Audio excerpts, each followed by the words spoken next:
Um, Kasalanan po ba ang yung mga nag-aalay ng alak at tinapay ay mag-asawang albularyo daw? Bro Wendell? Walang problema kung mag-offer sila. Ang problema Mm. lang, karamihan kasi sa mga albularyo, sa totoo lang, may mga katikista na albularyo, may mga liminister na albularyo, at mga manghihilot, pero di talaga sila naniniwala. Mayroon pang ina ng pari na albularyo, lolo ng pari na albularyo. Oh, dahil para sa kanila, kahit nga sa loob ng simbahan, so wala mga background ng spiritual warfare, naniniwala talaga sila na ang sa albularyo ay sa Diyos ito.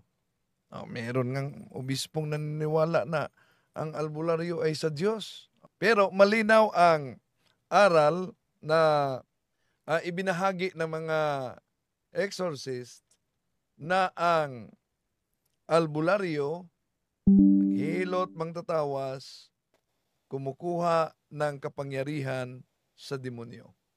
Yan So po. paano yan, Bro Wendell? Pag yung mga ganon na naglilingkod sila, may ano sila sa contaminated sila. May epekto ba 'yon pagdating sa kaligtasan ng kaluluwa nila? Kasi kung 'di ba, naka-attach yung evil spirit, kahit sabi magsubo sila, nagko-confess sila, pero walang renouncement, walang deliverance, walang exorcism ano. So, ang iniisip ko yun, paano pag nakamatay nila yun? Of course, sa isip nila, willing sila, but wala silang idea na may something na o may possession pala sila. 'Di ba? May sabi mo nga, may lay minister, mga lingkod ng Diyos. So, how about nasa state of grace naman sila, pero wala silang idea doon. Katulad nga yung sinasabi mo, bishop siya. Bishop pare naniniwala sa albularyo, baka nagpa-albularyo pa si Bishop. Halimbawa, noon Bro Wendell, iniisip ko, apektado ba yung kahit sabihin mong nasa state of grace siya, mayroon siyang mga gano'n na which is hindi niya alam na yung mga albularyo, nagpapa-albularyo siya. Wala siyang idea, pero namumuhay siya ayon sa grasya, no? May epekto ba yan pag namatay siya kung saan siya pupunta? Connected ba sa kaligtasan yun, Bro Wendell? Well, may epekto talaga iyan, no? Kaya nga sa Hosea chapter 4 verse 6, my people are destroyed for lack of knowledge, no? At ang epekto, bababa pa yan sa fourth and sixth generation. Kaya nga, kung maalala ninyo, di ko lang ipakita, hay, parinig ko lang. Pare ito, araw-araw ng misa. Pero dahil may lulong albularyo, ito ang resulta.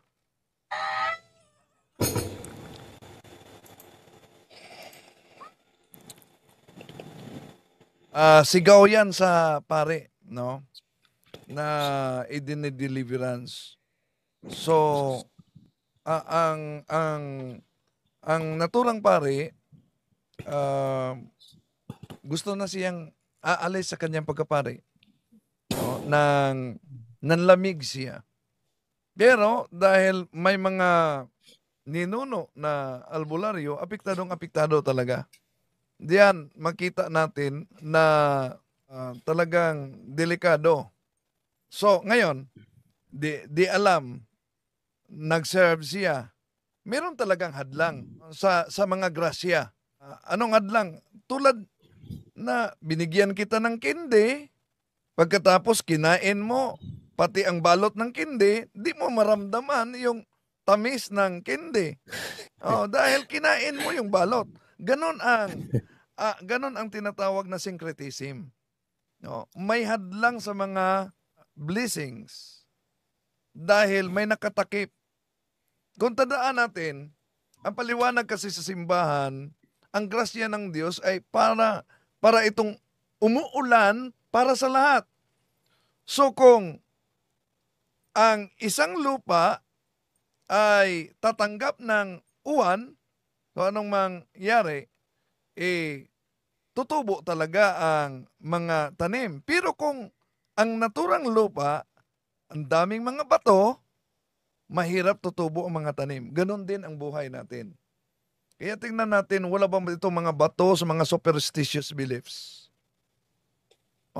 Mga bato sa mga kasalanan. No? May epekto talaga yan. Bakit? May halimbawa, di niya alam. Siya ay charismatic, siya ay Holy Name Society. Babae ito Holy Name Society. Palagi nagsimba. Pero dahil ang kaniyang mga ninuno ay albularyo, yon, di niya namalaya na may nakatago para sa kanyang katawan. Biglang nag-react lang. No, hindi lang yan. Palagi nagsimba, pero albularyo ang kanilang mga magulang. Isang minister, nagpunta na siya sa chief exorcist namin noon. Ang findings, dahil na-interview ng chief exorcist, ang findings ay psychological. Yun ang findings ng aming chief exorcist. Pero, nang na-interview ko siya,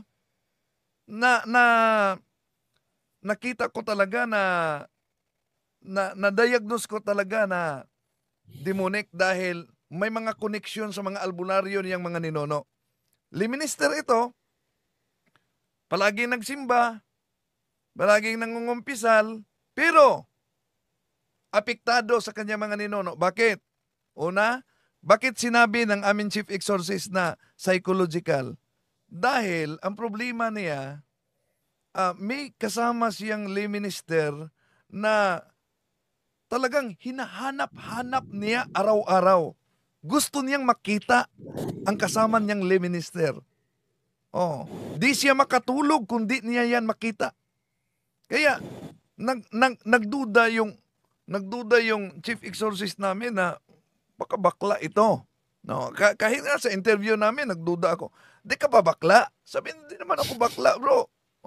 Pero di ko maintindihan talaga. Bakit hanap na hanap, gusto ko siyang makita.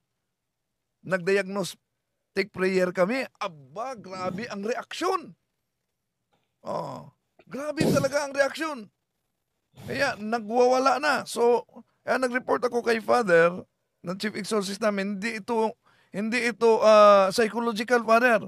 Dahil sa diagnostic interview, ilan na palang mga kapatid niya ang apektado na nagpatiwakal at patay.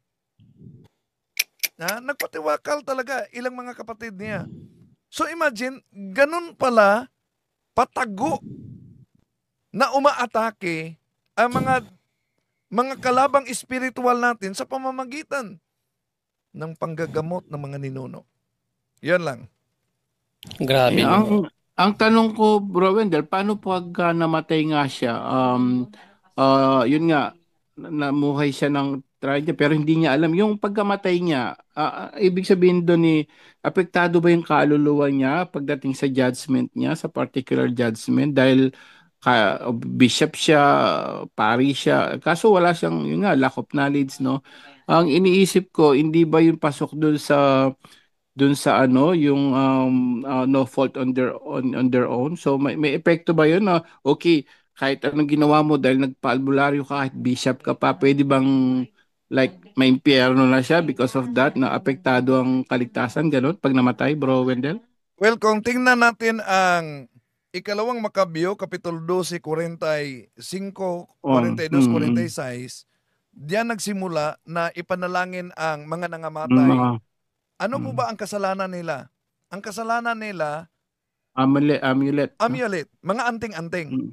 Anting-anting sila May mga anting-anting. Pero iba kung pare o obispo na. Dahil sila'y mga mangangaral. Ano ang sabi? Pakibasa, Brad John Ray, sa Santiago Kapitulo, James chapter 3 verse 1. Mga kapatid, huwag maghangad na maging guro ang marami sa inyo. Dahil alam ninyo na tayong mga nagtuturo ay hahatulan ng mas mahigpit kaysa iba. Ang mga nagtuturo, hahatulan ng mahigpit kaysa iba. So, Yung mga inosente na walang background, siguro, yung may mga tungkulin sa simbahan, talagang mananagot talaga. Kaya nga, inaanyayahan bawat isa sa atin. Anong sabi ng ating Panginoong Jesus? Doc and altum. Magpalalim kayo. Sisiguruhin natin, yung bang paniniwala na yan ay paniniwala at turo ba yan ng simbahang Katoliko? Di makabatay sa ating opinion. Yan lang po.